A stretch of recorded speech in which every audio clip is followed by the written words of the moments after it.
ಆತ್ಮೀಯ H16 news ಅರ್ಥಾತ್ ಹೇ ಸೀತಾರಾಮಗೆ ಸ್ವಾಗತ. ನಾನು ನಿಮ್ಮವ MI ಅಥವಾ ಮಲ್ಲಪ್ಪ ಜೋತಾವರ್. ಆತ್ಮೀಯರೇ, ಈಗಾಗಲೇ ನಿಮ್ಗೆ ಗೊತ್ತದ UAPA ಅಂದರೆ ಕಾನೂನು ಬಾಹಿರ ಚಟುವಟಿಕೆಗಳ ತಡೆ ಕಾಯ್ದೆ.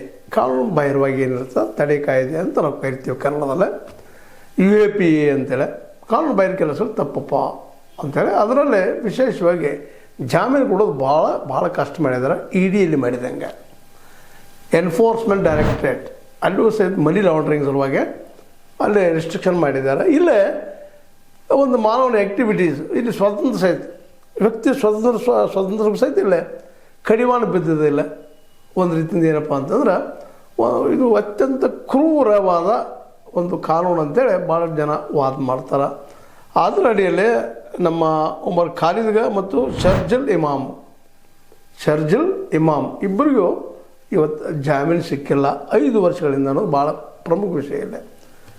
ಒಂದೇ ಕಾರಣದಿಂದ ನಮ್ಮ ಕಾನೂನು ವಿರೋಧಿ ಚಟುವಟಿಕೆ ಮಾಡಿದ್ದಕ್ಕಾಗಿ ಭಯೋತ್ಪಾದನೆ ಚಟುವಟಿಕೆಗಳಿಗಾಗಿ ಅಥವಾ ದೇಶದ ಒಂದು ಏನಪ್ಪ ಅಂದ್ರೆ ಭದ್ರತೆಗೆ ಈ ತೊಂದರೆ ಕೊಡೋದ್ರಿಂದಾಗೆ ಇವ್ರನ್ನ ಅವತ್ತು ಈ ಕಾಶ್ಮೀರಿಗಳು ಮೂಲತಃ ಉಮರ್ ಖಾಲಿದ್ ಮತ್ತು ಶರ್ಜಿಲ್ ಇಮಾಮ್ ಅವ್ರನ್ನ 5 ವರ್ಷಗಳಿಂದ ಜಾಮೀನು ಕೊಡಲಾರದು ಒಳಗಿಟ್ಬಿಟ್ಟಿದ್ದಾರೆ ನಮ್ಮ ಸರ್ಕಾರದ ಅಭಿಪ್ರಾಯದಲ್ಲೇ ಇವರು ಅತ್ಯಂತ ಏನಪ್ಪ ದೇಶಕ್ಕೆ ಅಪಾಯಕಾರಿಗಳು ಅಂಥೇಳಿ ಇವರನ್ನು ಸುಪ್ರೀಂ ಕೋರ್ಟ್ನಲ್ಲೇ ಇಟ್ಟಾಗ ಸುಪ್ರೀಂ ಕೋರ್ಟ್ ಸಹ ಇವತ್ತು ಏನಪ್ಪ ಅಂತಂದ್ರೆ ವಿಶೇಷವಾಗಿ ಸರ್ಕಾರದ ಒಂದು ಏನು ಅವರು ಕ್ಲೌಸ್ ಹಾಕಿ ಕೊಟ್ಟಿದ್ರು ಅದೇ ಸರಿಪ, ಇವ್ರು ಹೊರಗೆ ಬಿಟ್ಟರೆ ತೊಂದರೆ ಅದ ಅನ್ನೋ ಹಂಗೆ ಇನ್ನೂ 1 ವರ್ಷ ಬಿಟ್ಟು ಇವ್ರ ಜಾಮೀನು ಬಗ್ಗೆ ವಿಚಾರ ಮಾಡೋಣ ಅಂತೇಳಿ ಒಂದಿಷ್ಟೇನೋ ದೊಡ್ಡ ಮನಸ್ಸು ಮಾಡಿ ಇವ್ರನ್ನ ಒಳಗೆ ಇಟ್ಕೊಂಡಿದ್ದಾರೆ. ಇನ್ನು 1 ವರ್ಷ ನಂತರ ಏನಾದರೂ ನಾವು ಅಪ್ಲೈ ಮಾಡ್ಬೇಕಾದಕ್ಕಂತೇಳಿ ಅಂದ್ರೆ ಅವ್ರ ತಂದೆ ತಾಯಿಗಳಿಗೆ ಅಥವಾ ಅವ್ರ ಸಂಬಂಧಿಸಿದವ್ರಿಗೆ